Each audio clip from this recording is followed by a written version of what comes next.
এই ছবিগুলো পুরনো ক্যামেরাম্যানকে ধরে শেখালো সুদীপা কিভাবে সত্যিটা বের করতে হয়। অনুরাগের ছোঁয়া ধারাবাহিকে দেখা যায় সুদীপা আর আদিত্যের মাঝে ভুল বোঝাবুঝি তৈরি করতে রুডি আগেই সাজিয়ে রেখেছিল একটা নোংরা প্ল্যান। সংবর্ধনা অনুষ্ঠানের ভিড়ে রুডি সুদীপাকে গ্রিন রুমে ডেকে নিয়ে যায়, তারপর অভিনয় শুরু।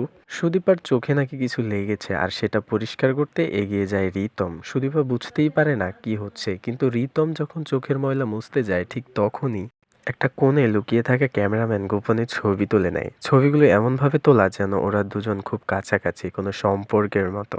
সংবর্ধনা অনুষ্ঠান শুরু হলে রুডি প্ল্যান অনুযায়ী ছবিগুলো আরেকজনের হাতে দিয়ে বলে আদিত্যের সামনে ফেলে দিতে। আদিত্য কিছু বুঝে ওঠার আগেই ওই খামটা তার পায়ের কাছে এসে পড়ে। খাম খুলেই ছবিগুলো দেখে অবাক হয়ে যায় আদিত্য, সাথে সাথে প্রচন্ড রেগে যায়। স্টেজ শেষ হতে না হতেই সুদীপাকে সামনে নিয়ে এসে বলে, এই ছবিগুলোর মানে কি বলুন। রুডি দূর থেকে এটা দেখেই মনে মনে খুশিতে নাচতে থাকে।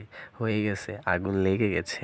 অন্যদিকে সুদীপা ছবিগুলো দেখে হতবাক, মনে মনে ভাবে এই ছবি, আমি তো শুধু চোখে কিছু লেগেছিল বলেই দাঁড়িয়েছিলাম, তাহলে এটা সবই সাজানো প্ল্যান। রিতম স্যারের কাছে প্রশ্ন করার জন্য সুদীপা, কিন্তু রিতমের কাছে পৌঁছানোর আগেই গ্রিন রুমের বাইরে ওই ক্যামেরাম্যানকে তাড়াহুড়ো করে পালাতে দেখে ফেলে সুদীপা।